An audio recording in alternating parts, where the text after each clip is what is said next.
No, Cormud tús na rudí. Míle fáilte róh agus gurmágaí is tata i seach i gur seminar ólas an seo ar maidin. Is dócha ghfuil ana ag cuid agah ar na hain saibh cinse le príomh ifigoch a lé le chorabháim ach na dangacha ifigúla trasna na hána le paibli. Feice sé bhann sin go bhfuil sean anam na rinne ach beidir ghfuil cluisi agah hána hé go maiimmuid ag boga go lua ag an rinn gnóthaí túthe. Ach is toch bhí an tábhar seo réiteáin ribh sin so lena mu ráile sean anam na rinne bhfuil ach ba an taú sin i tacht agus ar clíirí agan inis mar ara. So gur míle magaí as tata seach. Gus ó go fuórse beidir ar dagháil ar rifos ribanolig le rá go rá fáin tucha go forrálacha deir nach an nachta so bhí mu géir is dócha dúch si a chuirolalas ar an stád rathe le rudaí agus deis is dócha cúpla ceiste ragart má tá siad agah ag go buinte seo. So díoch cúpla rud sola dotí mud samad sinna tafid ar an goralathair an seo ar maidin agus baifir in árínt nás chuige seo líomh tar éis an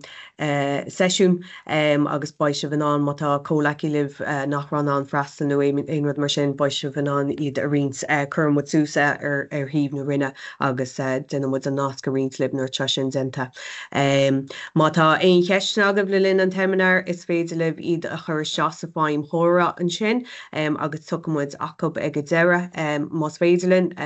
má tá freigra na ceiste aganne ar maidin cínta duine sin a ragartí má taon rud beidir nachhfuil ar ólas agan agus tálann se sin dar nói nachhfuil atólasáin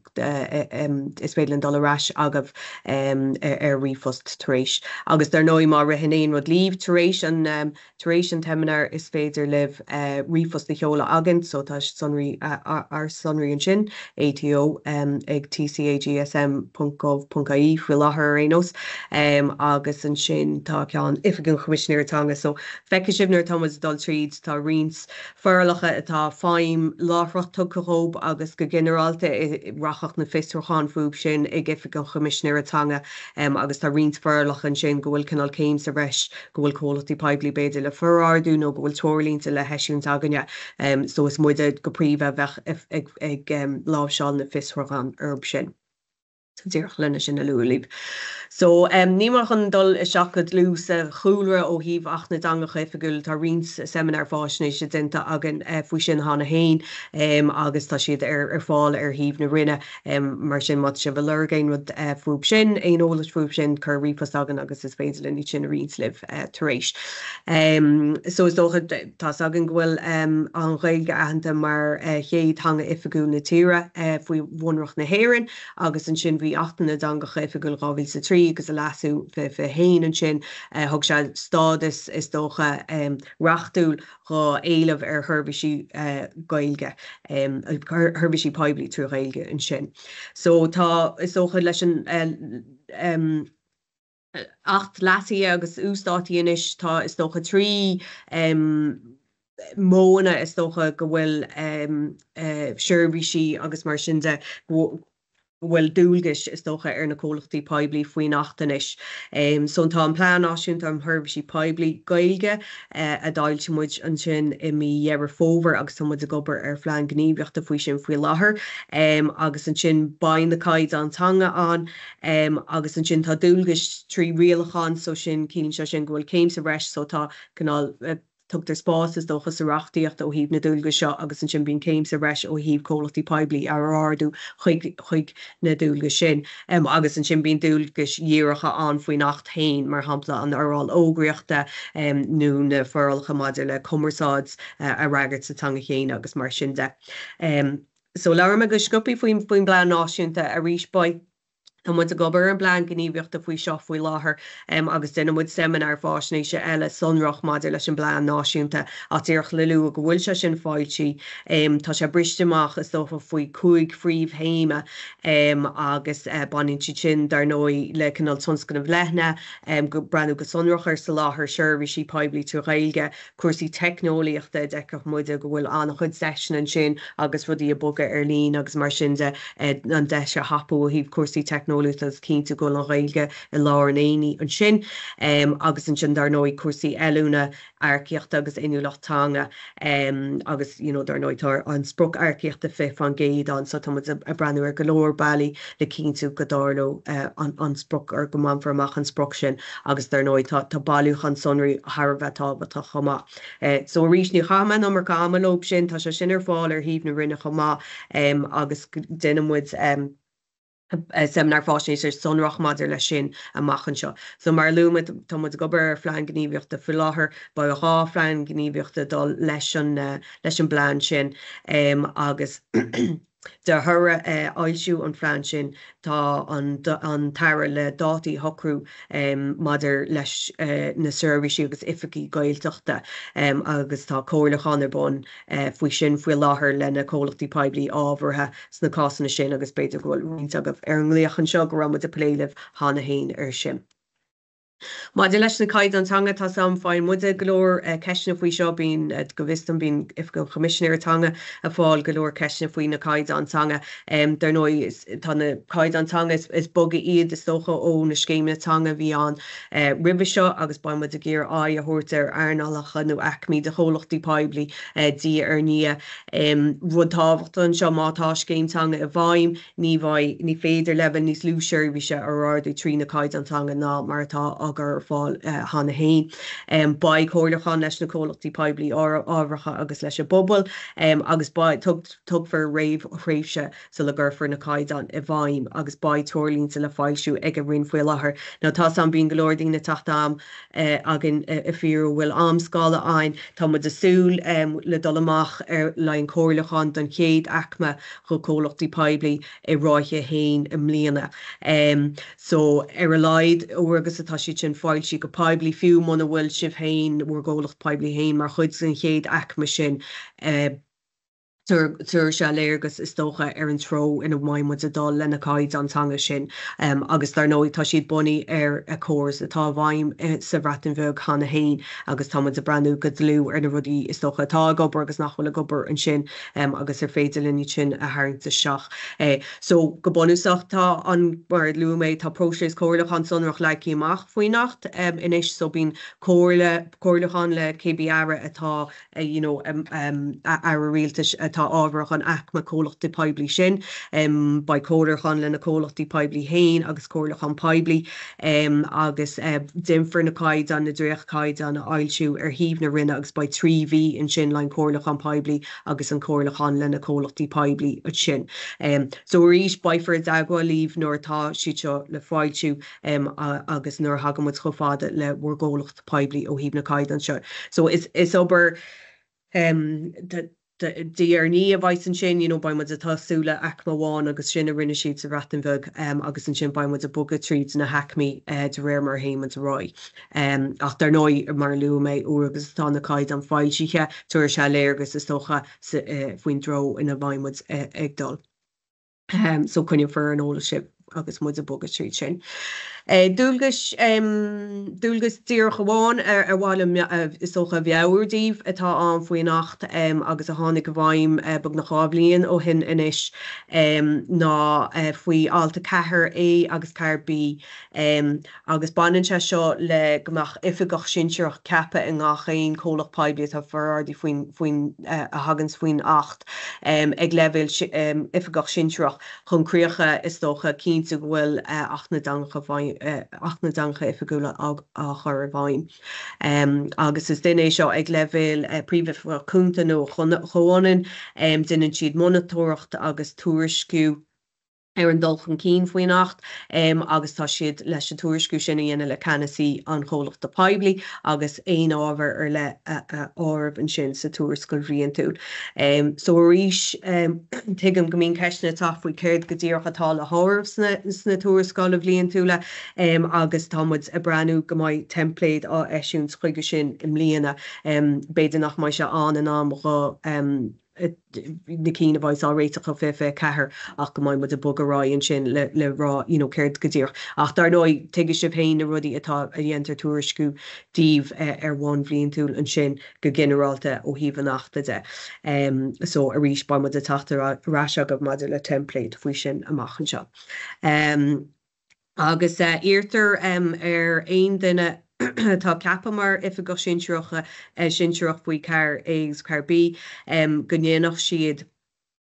seola rifost is dócha sáí de chósaí faoi nacht a hocar sús mna bhfuil se sin an tána hain agus an sonú sin a rins leis a rion agus le ifa go misisiir atanga. Agus ééis cinn se seo rudí mar dar nó tuigemuid bíon daine bog a háart agus mar sin so béidir nach an cetharbí mar thugmuid an ificoch sin seach céine a bhín an a gcónaí mar sin ar leid má tá rifost sunrachán i rifost cinál generalta atá sáí go cuasaí faoi nacht gur féidir lenne tágáilíon a bhgóí leis a ggóla poiblí má leis na cuasaí sin. So is dóchanna seonna cín na furlcha bogaráoch na furlacha nua a tugu fáinhil nó na lasí a tugu fáinhil ribannolig. So bhí alta cethir dacht fé hain agus tugu fáinhil sin ribannolig. Agus banan se seo le lasíthe ar an bríomhacht mar atánú mar a bhí agus sunrach mar bháin le alta ní den phríomhacht. So faoin phríomhacht faoi alta ní bhí an sean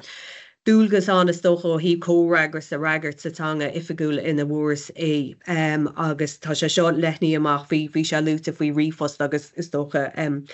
posta sa scríbhín nó córagur sa scríbhín. Tá se seo lethní amachchan is go postálacha a hagan sa seach tríd na meán hóisialta. So is dócha is céimór chun cíine sin ní ran na meán hóisialta anar bhíon bonacht an ráhíl sa trí. So tá rudí bocí ará ó hin, so táid a ggéir is dócha cuineál sús chun dáta leis na móna commerceáide atá úsáid sa látáine ha. Ní trí an sin a rí seo dúlgus a bhí an ribh seo go leis go. Ó híh nuair a bhí commerceáid a dhéanamh leis an bobbal i gutain nó le haicmíd an bobbal a gutain go nnéanfar cínta gur se sin á eisiúns in ghail go bháinú go ráthangach. Tá se seo lethní amach inis go cuasaí commerceáid margaíochta chumá agus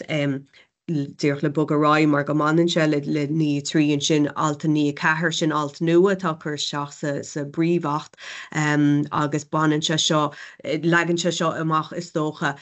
rins a dúlgus reise ó híh an commerceáid an 6 commerceáid sin. So mar hampla ní ba an text an gailge i gló níos lúna an text a merle, ba an text an gailge cho fecalach in eice agus in léite céine leis a text i merle agus má tá aonchuid an text an gailge geirthe ba text i merle geirthe freisin. Now tuigem tá baimid a rins na slán an seo líh a héis so ní gá bistóché sin a lug a thuirta seachach sin go dtíoch go bunús sin go dtíoch mar tá se leici amach san nach, so tá an tacht hain sonrach go má ó híh céir atá an legan amach agus mar sin sin. So is dócha díoch le lua maidir leis na lasí a nua sin ar alta níd an phríomhacht tá fáin láthrach lob, so becheart goach se bh fáimú dá réir láthrach agus is dócha maidir leis na cíine hagan a bhain go láthrach go generalta is fisrachan má tá fisrachan agad futhub sin taon siad sin ag ific an chomisisinéir atanga mar sin tá na sonraí rinsan sin so má tá aoncheist agad faoi na lasí sin ar alta ní go háirí ní a dó trí agus cethir buúdaíh dola dagháil ific an chomisisinéir atanga faoi na cín sin. Tugu fáim chumá ga alt 5 de 8 fé hain agus chuir se seo rins alt nua is seach sa bríomhacht is dócha. Go bonusad ní aga ní í agus rachama tríd í sin a rís tá go leor óla sin seo te mar sin so muna rihan ceislíh agus me dul tríd chur sa fáim chóra é ach mat si bh brandú siar na slán an cínta té dagháilinn faoi seo. A rís go leorga seo tá se á thugans díoch ón 8. So ní banite sin is socha leis an gáin seo is socha goléirhééisio chluistá faoi ó híh cosan a thuirtscha tafad agus úsáid cheart in gailge ar anamacha seoltaí tedal agus anamacha is an ábhann sin tá ferm athracha agus máthracha agus úsáid an tínta fada chumá an sin bhfuil cosint áhuiirtó sin. Agus mar chuid sin a ríise dorá cuasí technoliaachta tuigemuid ghfuil rudí a bog ar lína ba dúlgus ar na cólachtaí peblií cínú go bhfuil na córis IT atá núsa dacab churthan éirins le ghlacha lena lehéid. Ná ba trolínta le heisiúns ag rinn seaganne agus tá si sin le heisiúns sa cúpla mí amach róin agus lu mé ríise go deire nuair atá na trolínta sin fáilsí baimmu a denna seminar fásnéise eile le sibh Hort Street is socha go sonir céirtás na trolínta sin. Agus an sin alta ní bí ban se seo le firmacha ifigúla agus is féidir firmacha ifigúla ar le ardú an seo agus céimáis ábhar agus legan amach agus téta se seo bheith difriúlacha cólachtaí peblií éagsúla nó go firmacha ifigúla éagsúla. So mar hámta béidir an bailach go bhfuil muide brennhar ná bhfuil seirbhí siar le bhfuil firmacha ifigúla ag bainslób a bhín lé leis a bobbal. So baimmuid adultríide sin agus ba cóirlachan atálú líh faoine agus níbí. A rísdeoch le lua tá rins rudí sonarcha lúta faoine bí san 8 cinál ar nó sa méid lu mé faoin gomarsáid margeachta go bhfuil legan amachán go bhfuil mátá na firmacha figúla le bheith an gáilge nó a méle agus mud a ferráú na firmacha sin go maiid fir brennhar céimáis ard a bhaid anna mai an ghailge ar dús agus sin an béle nó mai siad ar an legan go hidéalach bheith siad sa legan céine tíb le tíb. Go maiid cóána is textán go maiid tachtreacht cean céán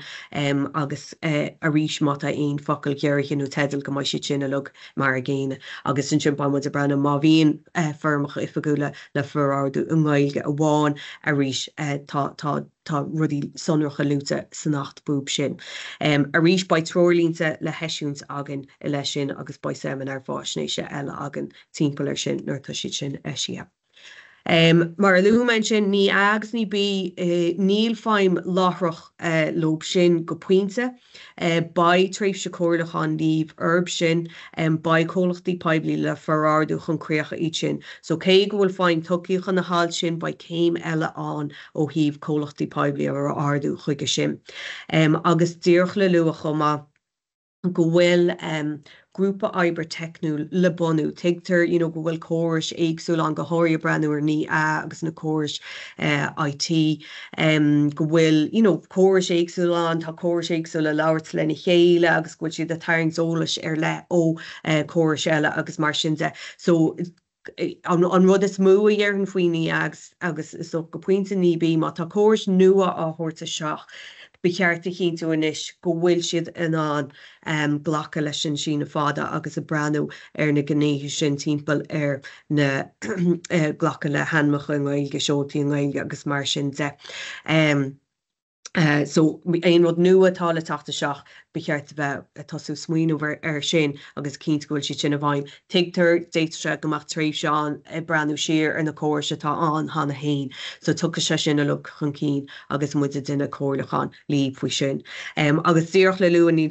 se ar na sleán an sin ach tá an ceistú híh airchód chugan gomininic níle sam béidir go bhfuil nó nachfuil se núsa agus se bhgólachtaí peblií chun seoltaí a chur seach béidir go thuáibrich so tá córátaí ar bon idir rinn seaganne agus ar cótaín agus an rinn commerceáide chumá ó hí cínta go bhfuil i méid atá airchód taú leis an méid atá muide i duine so cunneo fear an óla sibh faoin méid sin. Teigtar dún dearch mar ólas go bhfuil cadúnas tá cadúnas ar fáil chun na cólachtaí peblií ó híomhann airchód agus go bhfuil legan gailge agus legan béle ar fáil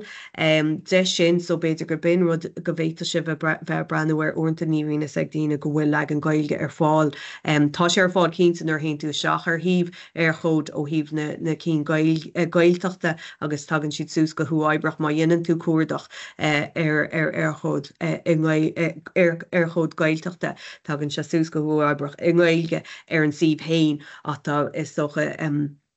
bín rudí eile technúla gceist nuair tá tú gur tarrant ón gadúnas hain agus mar sin de so tá mud a brennhar sin mar réon le ba mud a bonú an grúpa oibre technúil seo chumá. Níosí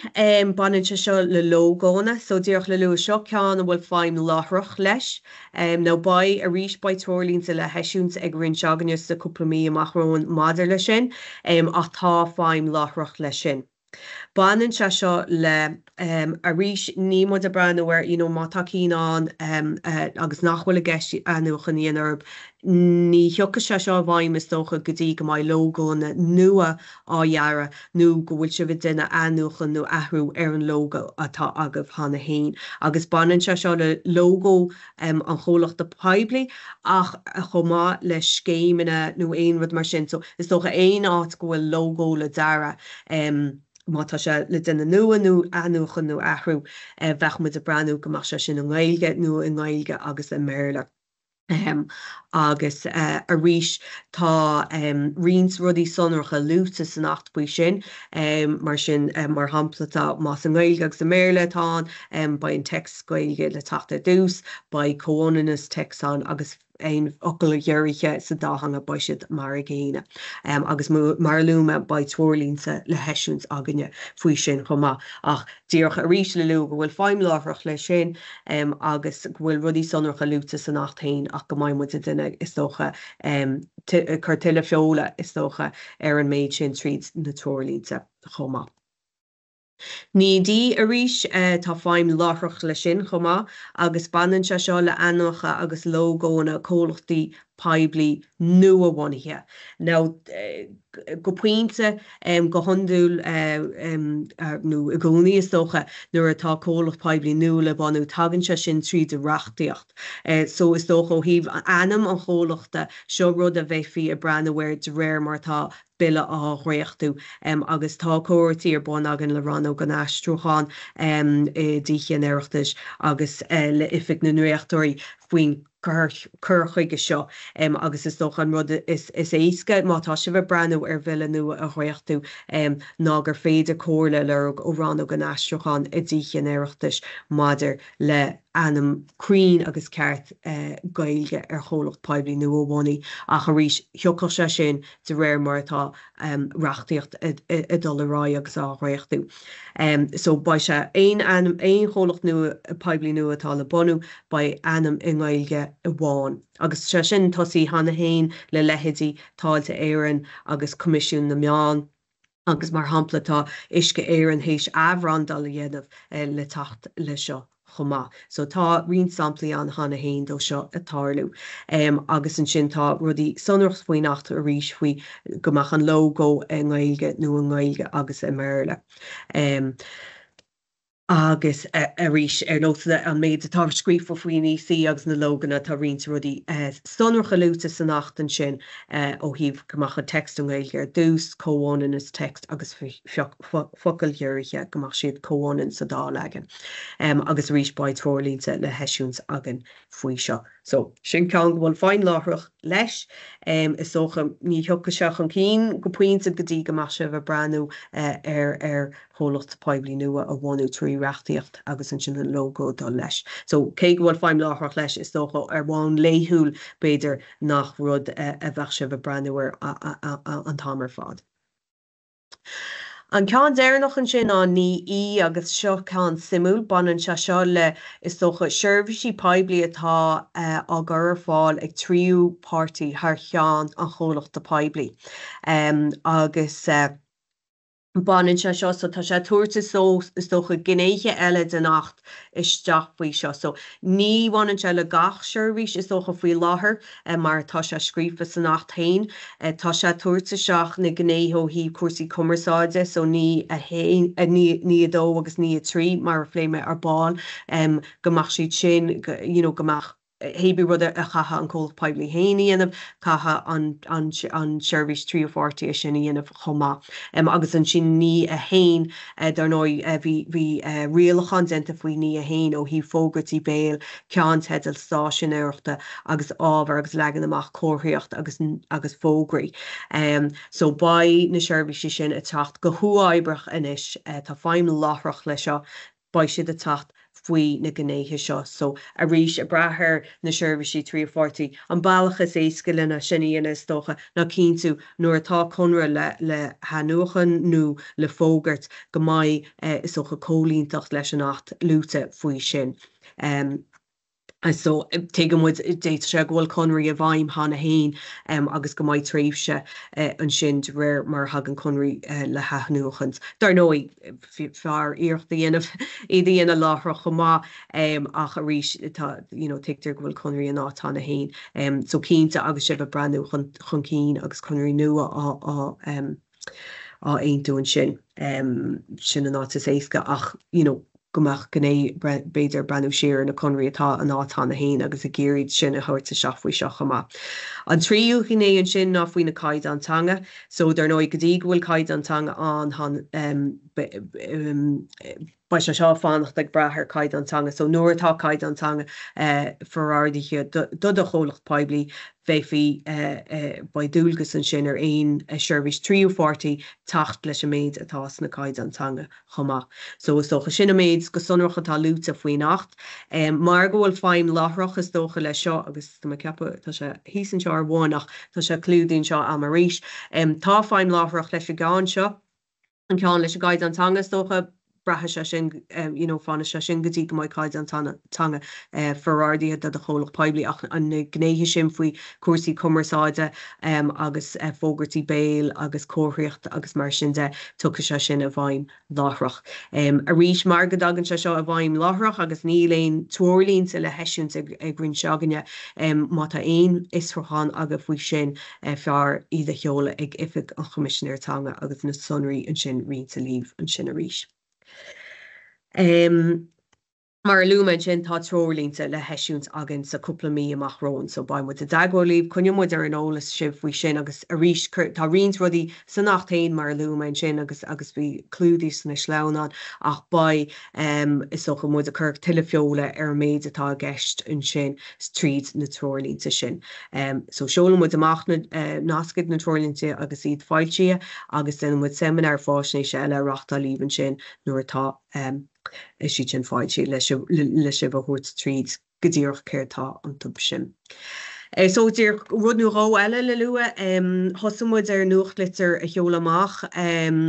rih nolagan sin dhéar fóver is dócha tá a géire seo gur rud ráthúil a bheitchan seo le sibh chuneil ar an ólas faoine forbertí feice si bhanis go mbeidh rins rudí atálú am líana ó híomh nachta ba na tuairlínta sin le heisiúns ba na caiid an ba na plán gníomhachta.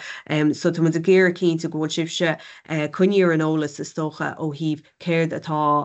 atálú agus céir a bhaith i tacht agus éátar gá ba mu a duine seminar fáisnééis se breise in sin. So mna bhór sib cópa chun nuachlitar chumid amach iad chun na cethbíana is dócha go honún na hifiigi sinseocha sin agus bheith mu a bra ar na hifiigi sinseocha an sin í sin a scapa ar an bhhain i bhfuair ggólachtaí poiblí hain nó mna bhfuil cethbí cappa go fóil tein sé ag ceannasaí an na heagraíochta. So má tá aon aib an sin ó híomh an nuachlitir sin a dul tríd chugah is féidir é sin a chur an núil dún agus is féidir beidir é sin a hocradíh go maiise a dul agah. So ba an dara heagran na heisiúns go lua agus tríd an dara agran sin tá asúil a breúir sin an tatan seún baimmuid ag grins an tafid agus na chur láthair ón seisiún seo. An rud déirnach beidir luú mé agus beidir nachháin se go thomlan le a hábhar an léonjo ach tásúlam beidir gur chola sibh gur buniu an grééis an gailge na hairna le poiblí agus seo gréasán is socha le taú le díine le gailge a gach level so gailge lífe nó fólamóí agus mar sin de le hafla chéile le búla le cólaí eile trasan na hairna le poiblí a bhfuil gailge acab le gailge úsáid nó aithna chur chéile beidir le espéras éagsúla a rins lena chéile. Agus seolú an grééis an seo sa saoire i fife cethir agus tá rins ócádaí rachtalta rócádaí cinál réúnacha agus an sin bíon mór imachtaí acu cinál uair sa ráithe chomá. So tásúla an béidir gur chuid agah gnearna chuid agah freistar ar chuid chuna hócádaí seo hána hain. ach is féidir tuile ólas áil tríd an QR cód an sin nó is féidir dul ar an sih acu Grace an Gaeilge.ie agus chlárú agus bí nuach litir anhá acu féin a bhíonn siad a sin so má chláiríonn tú jaabha tú an nuach litir sin agus cuinnn se sús chun dáta thu ar na himachtaí atá agus bhais le tatas. Tá rins rudí eile anúsáideach acu ar an sih chomá. Agus dúoch le lútá tá siad a géint tú dátaí chun bblion seo foioi láthair so ba fógra dul amach faoin na dátaí sin chun na himachtaí éagsúla bhfuil na mór imachtaí go príomha so dé se bheith gomáin na dátaí sin a chur sa díalann inis uagas atá siad eisiau. So mar luúmen sin uagas táú tuairlínta eisiau baimmuid a rachtáil seminar ólas eile faoin méid seo go sonracha so is dócha ní ag ní dí céirtá geislób sin go sonracha agus mar sin de so chumid fógramach a go agus sinmuid an seminar eile sin a rachtáil an sin. So sin mochaite lethúach le cainte so ní se róhanna tásúlam. Tá míle fáilte rih ceistena is féidir iad a chur sa chat mar a luama nó má rihinnéon rud líb nó má sparlih just tagháil díocha ina linn sin sunraí na ránóga an sin agus nó Gas an spéidir ag an cúpla seachtain go bhhéiteach an seola sin a bheith gathú mat mud a bogus seach faoin rin nua ach baimmuid duine mud cínta sin a chur nuúdaid ach faoi láthair tá fáil ar an go fóil ar an seola riomhos seo. Míle buchas líomh agus just stoppa me ag rins mó scáil an inis.